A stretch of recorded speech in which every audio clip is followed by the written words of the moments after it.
শিক্ষার্থী বন্ধুরা, অনেক অনেক প্রীতি ও শুভেচ্ছা জানিয়ে আমি গৌরাঙ্গ মোহন রায় ন্যাশনাল বাংলা উচ্চ বিদ্যালয়ের পক্ষ থেকে জিবি ক্লাসরুমে তোমাদেরকে স্বাগত। আজকে আমরা নবম ও দশম শ্রেণীর গণিতের যে কিছু সংক্ষিপ্ত প্রশ্ন নিয়ে আলোচনা করব। এই সংক্ষিপ্ত প্রশ্নগুলো সাধারণত এমসিকিউতে তোমাদের প্রায় আসে। দেখো, সংক্ষিপ্ত প্রশ্ন ভালো করার জন্য তোমাদের বই ভালো করে পড়তে হবে, লাইন বাই লাইন পড়তে হবে, সূত্রগুলো মনে রাখতে হবে, তাহলেই কিন্তু এই এমসিকিউ এর যে উত্তরগুলো তোমরা দিতে পারবে। দেখো, আজকে আমরা কিছু সংক্ষিপ্ত প্রশ্ন নিয়ে আলোচনা করি। প্রথমেই দেখো অধ্যায় 2 এর কিছু সংক্ষিপ্ত। এগুলো কিন্তু এমসিকিউতে আসে, সচরাচর আসে। তোমরা নিয়মগুলো জেনে রাখবে, তোমরা তাহলে কমন পাবে। দেখো যে এ একটা সেট দেওয়া আছে, এখন এ সেটের প্রকৃত উপসেট কয়টি, অথবা আসতে পারে এ সেটের উপসেট কয়টি। তো এখানে একটা ছোট্ট একটা সূত্র আছে, সেটা মনে রাখতে হবে যে উপাদান সংখ্যা যদি n সংখ্যক উপাদান হয় কোনো সেটের, তাহলে তার উপসেট হবে 2n উপসেট। আবার যদি উপাদান সংখ্যা যদি n হয়, তাহলে তার প্রকৃত উপসেট হবে 2n -1। তাহলে কি উপসেট হলো এটা, আর প্রকৃত উপসেট হলো 2n -1। এখন দেখো যে উপাদান সংখ্যা এখানে কয়টা, একটা, দুইটা, তিনটা উপাদান সংখ্যা আছে। তার মানে n এর মান যদি আমরা 3 বসাই এখানে, দেখো 2^3, তার মানে কত হয় 8। তার মানে উপসেট হবে 8টি। আর প্রকৃত উপসেট কি হবে, প্রকৃত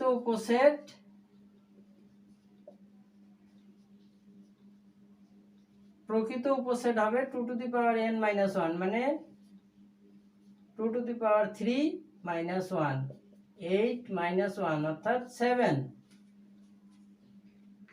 তাহলে কি পেলাম আমরা, দেখো যে উপাদান সংখ্যা, এই nটা হলো উপাদান সংখ্যা 1 2 3, এখানে n এর মান হবে 3। এই জন্য এই প্রশ্নের উত্তর হবে তাহলে কত, 7। উত্তর হবে 7। এই কাজটা কিন্তু আমাদের এখানে দেখাইতে হবে যে প্রকৃত উপসেট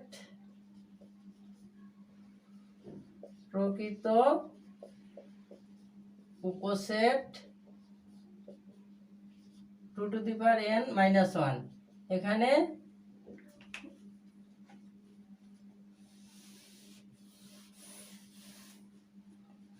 দেখো যে এখানে তাহলে কি পাইলাম আমরা, 3 -1 অর্থাৎ 8 -1 = 7।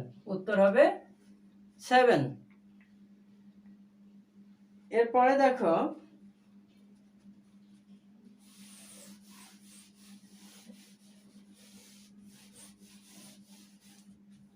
আচ্ছা, এরপরে আরেকটা দেখো যে এ একটা সেট, একটা ফাঁকা সেট, এ একটা ফাঁকা সেট, আবার বি একটা সেট যার উপাদান হলো এ। এখন এই দুইটার ইউনিয়ন কত হবে, এ ইউনিয়ন বি, এটা কত, এ ইউনিয়ন বি কি হবে, এ হলো ফাঁকা সেট ইউনিয়ন বি হলো এ, তাহলে এই দুইটা মিলেই হবে এ। কারণ এই ফাঁকাটা কিন্তু যে কোনো সেটের একটা উপসেট, যে কোনো সেটের উপসেট হলো ফাঁকা সেট, এই জন্য এটা এইভাবে লেখা যায়। আচ্ছা, এরপরে দেখো যে মনে করো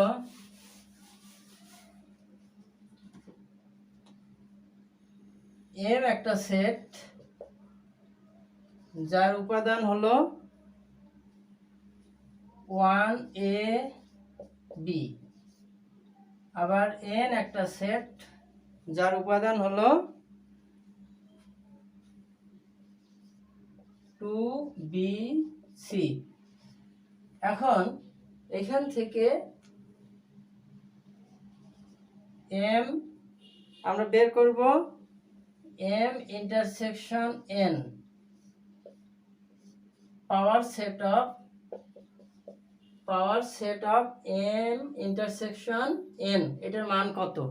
তো এখন আমরা এখানে কিভাবে করব, প্রথমে আগে এই ইন্টারসেকশনের মানটা বের করি। অর্থাৎ দেখো যে m ইন্টারসেকশন n এটা কত হয়, তাহলে m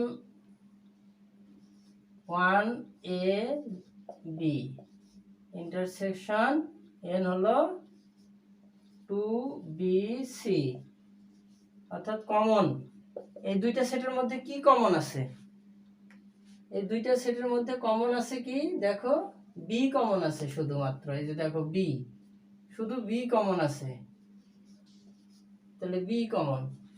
এখন এইটার যদি আমরা পাওয়ার সেট বের করতে যাই, পাওয়ার সেট কি হবে, সুতরাং power set of m intersection n, তার মানে এটা পাওয়ার সেট, অর্থাৎ এই সেটের যে উপসেট কি b তো একটা থাকবেই, তার সাথে একটা ফাঁকা সেট থাকবে, এটাই হলো এটার মান হচ্ছে এটা অ্যান্সার।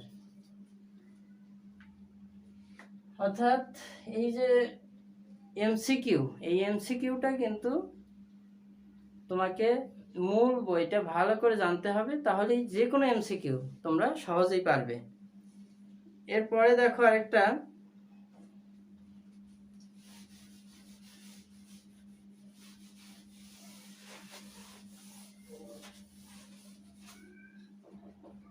আচ্ছা দেখো যে সি একটা সেট দেওয়া আছে such that x greater than or equal 5, আবার ডি একটা সেট দেওয়া আছে x such that x less than or equal 5, হ্যাঁ এইরকম একটা সেট দেওয়া আছে। তাহলে এখান থেকে সি ইন্টারসেকশন ডি এটা কত, তো এখান থেকে এখানে খেয়াল করো এটা কিন্তু সেট গঠন পদ্ধতিতে দেওয়া আছে, এটাকে আগে তালিকা পদ্ধতিতে বের করে নিতে হবে, তালিকা পদ্ধতিতে বের করে নিতে হবে। তালিকা পদ্ধতি কি হবে, সি সমান কি হবে দেখো, সিটা কি হবে,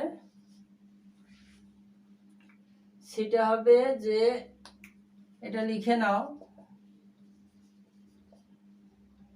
5, তাহলে এখান থেকে সি কি হয় যে x এর মানটা দেখো যে 5 এর সমান অথবা 5 এর চেয়ে বড়, তাহলে 5 6 7 8 ডট ডট ডট 5 এর চেয়ে বড়, হ্যাঁ 6 7 8 9 10 11 ইত্যাদি চলতে থাকবে। আবার ডি একটা সেট যেটা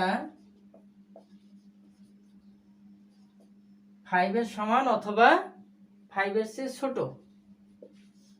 তাহলে 5 4 3 2 এইভাবে করে ডট ডট ডট, অর্থাৎ 5 এর চেয়ে ছোট।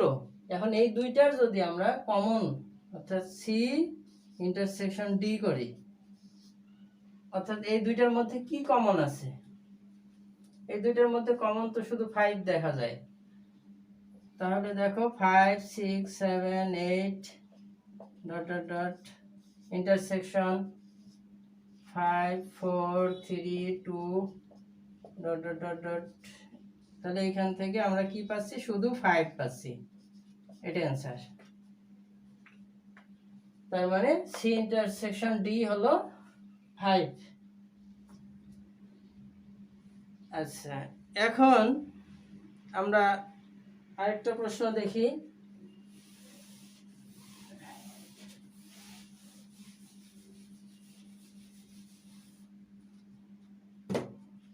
দেখো যে যদি x প্লাস 3 আর হলো y মাইনাস 5 এটা ইকুয়াল টু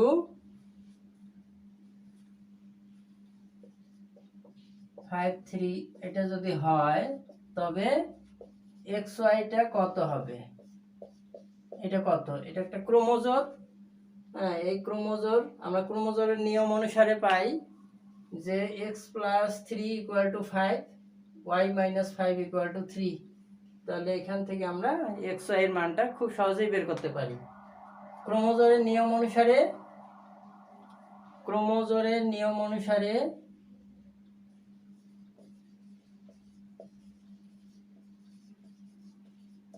ক্রোমোজোরের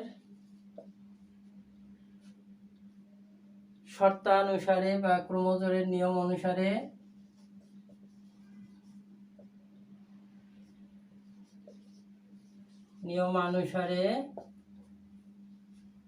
কি লেখা যায়? x plus 3 equal to 5। এখান থেকে আমরা x এর মানটা বের করতে পারি যে x equal to 5 minus 3 equal to 2 এবং y মাইনাস 5 ইকুয়াল টু 3 বা y সমান 5 প্লাস 3 ইকুয়াল টু 8। সুতরাং আমরা পেয়ে গেলাম x y ইকুয়াল টু 2 আর এটা হলো 8। এটা অ্যান্সার। খুব সহজ। এই অঙ্কগুলোই কিন্তু এমসিকিউতে আসে। এবার দেখো আরেকটা, যে আমরা একটা গুণের অঙ্ক শিখি। এবার আমরা একটা গুণের অঙ্ক শিখব। দেখো যে a সমান হলো 1 2, এ একটা সেট যার উপাদানগুলো হলো 1 2 আর b একটা সেট যার উপাদানগুলো হলো 3 4। এখন এই দুইটা সেটকে যদি আমরা গুণ করি a গুণন b কত হবে, বা a ক্রস b কত হবে? তাহলে দেখো যে a ক্রস b সমান a হলো 1 2 ক্রস 3 4। এই দুইটার ক্রস করলে কত হয়? দেখো যে 1 3 ভিতরে ফার্স্ট ব্র্যাকেট হবে আর বাইরে সেকেন্ড ব্র্যাকেট, কমা 1 4 আবার 2 3 2 4। এটাই হলো অ্যান্সার। অর্থাৎ দুইটা সেটের যখন আমরা ক্রস করতেছি বা গুণ করতেছি তাহলে ভিতরে ফার্স্ট ব্র্যাকেট থাকবে আর এখানকার এই যে প্রথম উপাদান দিয়ে এখানকার উপাদানগুলোকে গুণ, আবার এই উপাদান দ্বারা এই উপাদানগুলোকে গুণের নিয়মটা এইভাবে। আজকে এই পর্যন্তই। সবাই ভালো থাকবে। সবাইকে ধন্যবাদ।